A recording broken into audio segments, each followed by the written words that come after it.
जैसे कहते थे भगवान तो श्याम वर्ण के, तो श्याम वर्ण में जब कभी श्रृंगार करते हैं, बच्चों को सजाते हैं, तो नीली नीली स्याही का जो कलर होता है वो लगा देते, श्याम वर्ण बना देते, लेकिन वो भगवान का रंग थोड़ी।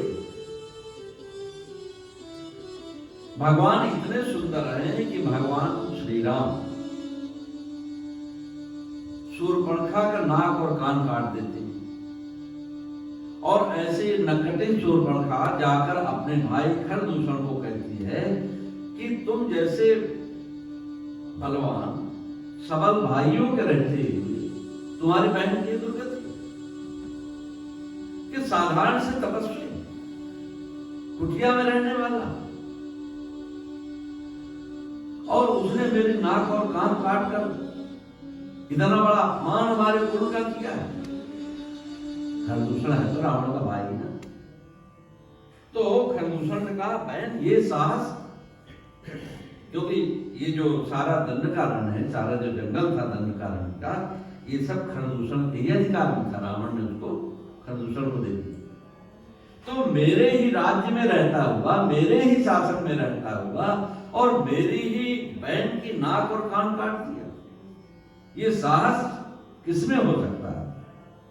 तो खरदूषण बड़े क्रोध में 14,000 सेना लेकर गए। भगवान श्री राम कुटिया से बाहर निकले ही थे, तो खरदूषण ने भगवान श्री राम को देखा तो क्या बोलता है, यद्यपि भगिनी कीन कुरूपा बदलायक नहीं पुरुष अनुपा।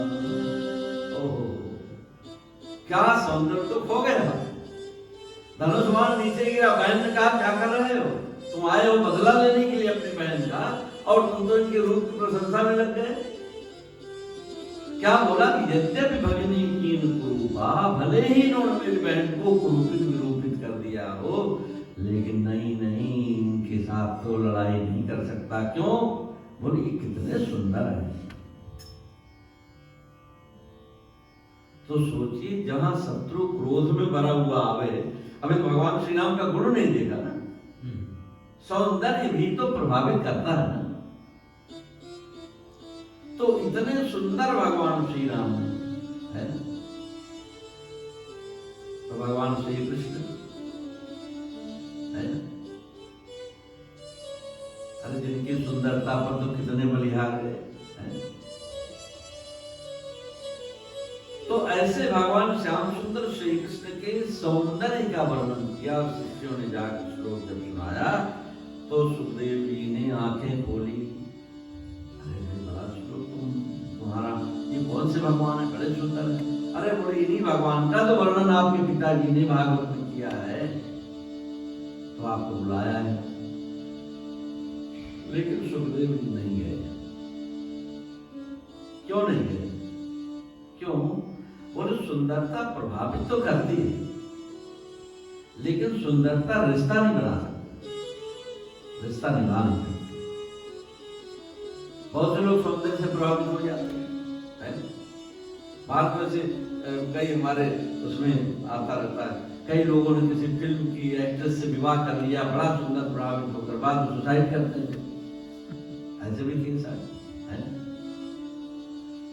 तो सौंदर्य हमको प्रभावित करता है, लेकिन जोड़ता नहीं। यदि हम सौंदर्य से प्रभावित होकर किसी के सम्मोहन में आ गए तो सौंदर्य क्षीण हो जाएगा, तो दूर भी हो जाएगा। तो कौन जोड़ता है? बोले स्वभाव जोड़ता है। सौंदर्य ना भी हो चलेगा, है? तो सुखदेव जी नहीं गए।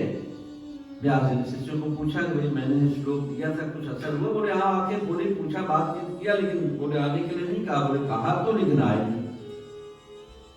व्यास जी को समझ में आ गया कि दवाई की पहली पुड़िया काम कर गई है, अभी दूसरी डोज है। और तब एक दूसरा श्लोक व्यास जी ने दिया। ये साधारण श्लोक नहीं है, यही श्लोक है जिसने निर्गुण निराकारवादी सुखदेव जी को सगुण साकार में लाकर क्या श्लोक है? अहोबकीयम् अहोबकीयं स्तनकानकूटम् जिघांसया पाययदप्यसाध्वी लेवे गतिं धात्रिचितां ततोऽन्याम् कौवा दयालुं शरणं व्रजे। सुखदेव जी के समक्ष पूतना का चरित्र साकार हो गया। क्या है पूतना का चरित्र? आई थी भगवान श्याम सुंदर श्री कृष्ण को जहर पिलाकर मारने के लिए।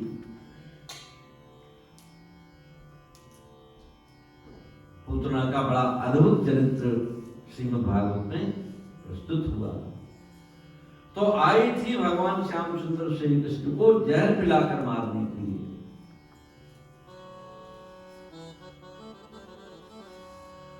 मैया यशोदा ने पूतना के गोद में जो अद्भुत लक्ष्मी जी के जैसा श्रृंगार कर गोकुल की धरती पर आई, तो मैया यशोदा ने अपने लाला को पूतना की गोद में दे दिया और पूतना को कंस ने भेजा था।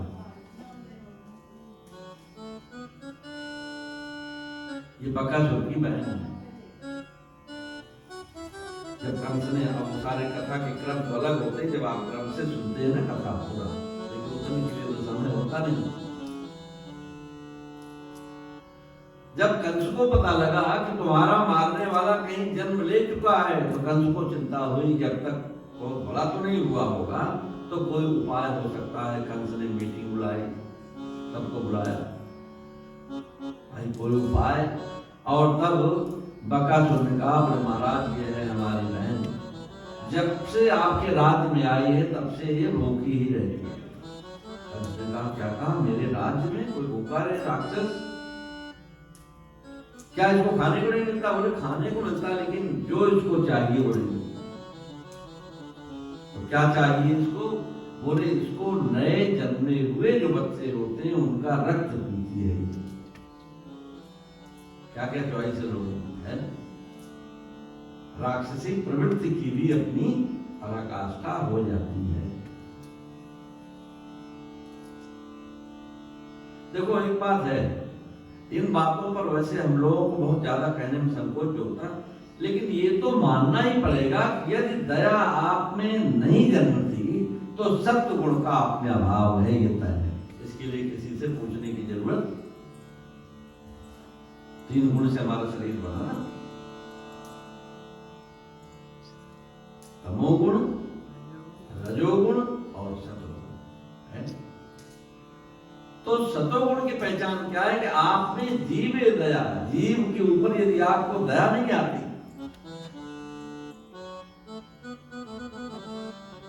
तो फिर आप में सतोगुण का अभाव।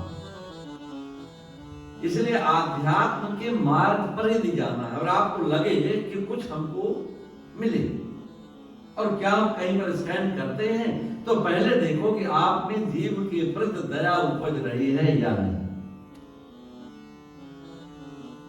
दया नहीं उपजती तब ये अध्यात्म के मार्ग पर बेसिक भी आपका शुरू।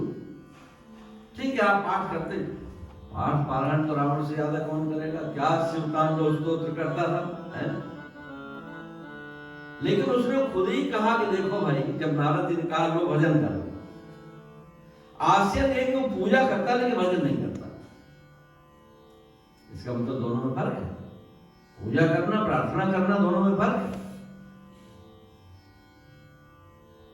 भजन भाव से उपजता है, पूजा कर्म से। तो सारा कर रहा। तो नारद जी ने जब उसको कहा भाई तुमको मंत्र दे देते हैं, हमने बहुतों को मंत्र दिया, सब सुधर गए, ध्रुव जी को मंत्र दिया सतयुग में, तो देखो कैसे भगवान ने 5 महीने में दर्शन दे दिया, तो मंत्र जपो। तो उसने क्या कहा रावण ने? उसने कहा नारद जी देखो बात साफ है। क्या? बोले हम अपने को पहचान रहे हैं। क्या पहचान लिया? बोले भजन न हो यह तामस देहा है ना, मैं पक्का तमोगुणी हूं। और बदलने वाला नहीं। इसलिए आपका मंत्र वगैरह अपने पास ही रखो, मेरे काम का नहीं। मुझे तो ऐसा कोई मंत्र बताओ कि संपूर्ण त्रिलोकी में मेरी ही जय जयकार हो, है ना? तो ऐसे नाना प्रकार के अनुष्ठान आदि हैं, विधि विधान आदि हैं, जिससे आप मनचाही मुराद पूरी कर सकते हैं, है ना? बलि आदि लोग चढ़ा रहे हैं, बलि बकरे की बलि और दुनिया भर की क्या क्या चलता, क्या क्या प्रथाएं शुरू हो गई। लेकिन ऐसे व्यक्ति के जीवन में ये तो मानना पड़ेगा कि सतोगुण का प्रारंभ नहीं हुआ, क्योंकि जीव के ऊपर दया। तो पूतना कैसी है? बोले नए जन्मे हुए जो बच्चे हैं उनका रक्तपान करती है। तो कंस ने कहा फिर तो बहुत बढ़िया। और तब कंस ने पूतना को कहा कि जाओ देवी, जहां भी कोई नए जन्मे हुए बच्चे हो उनको मार दो, रक्तपान कर जाओ, मैं तुम्हें अधिकार पत्र देता हूं। लेकिन ये ध्यान रखना कि अगर मुझे कहीं पता लगा कि तुमने किसी बच्चे को लेकर छोड़ दिया तो मैं तुम्हें नहीं छोड़ूंगा। आतंकवाद के बीच कितने पुराने हैं, है ना?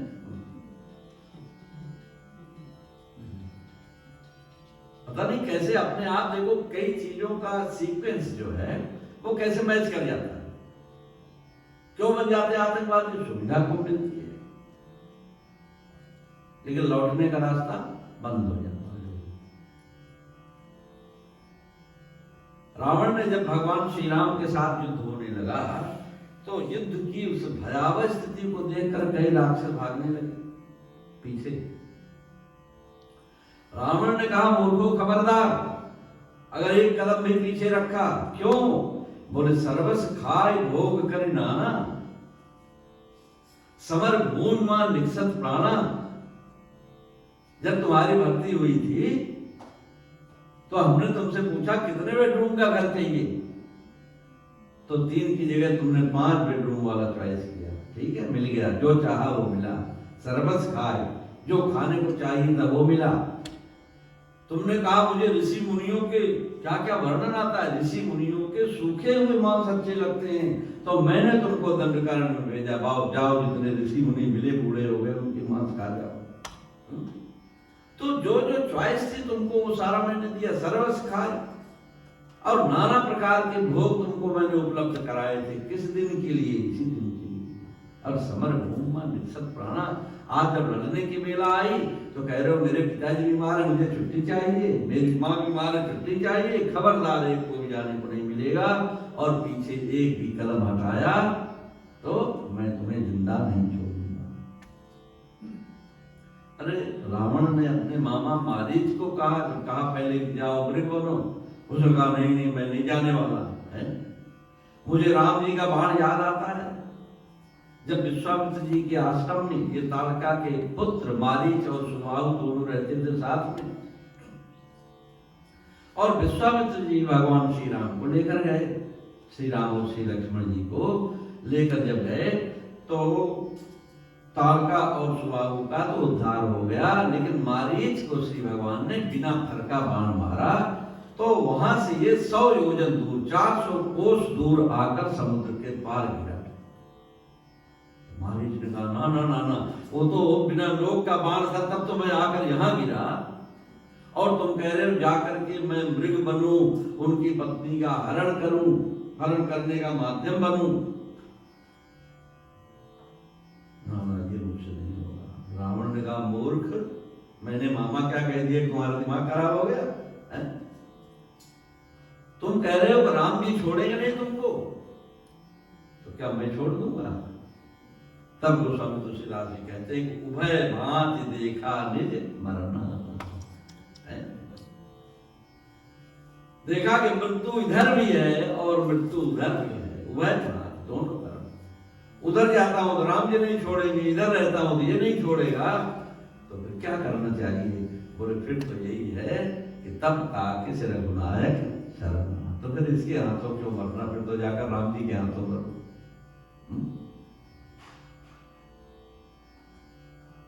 इसी भाव से तो लोग तीर्थ हाथ चले जाते थे ना पहले, घर छोड़कर। काशी उदहेत उपदेशों बनारस चले जाते थे, कि भाई ये मरना ही है, समझ आ गया है, तो फिर बनारस क्यों नहीं, तीर्थ में क्यों नहीं, भगवान के राम में क्यों नहीं। तो इस प्रकार कंस ने पूतना को अधिकार पत्र दे दिया, और ऐसे पूतना कंस का अधिकार पत्र लेकर गोकुल की धरती पर पधारी। तो बड़ा अद्भुत उसने रूप बनाया। भगवान सुखदेव लिखते हैं, तां केशबन्धं व्यतशक्तमल्लिका बृहन्तं स्तनतेज मध्यमा सुवाससं कंपितकरभूषा त्रिशूलसत्त्वं तनमं पूतना अपना श्रृंगार करती है। आइए भाव से भजन बोलकर अपनी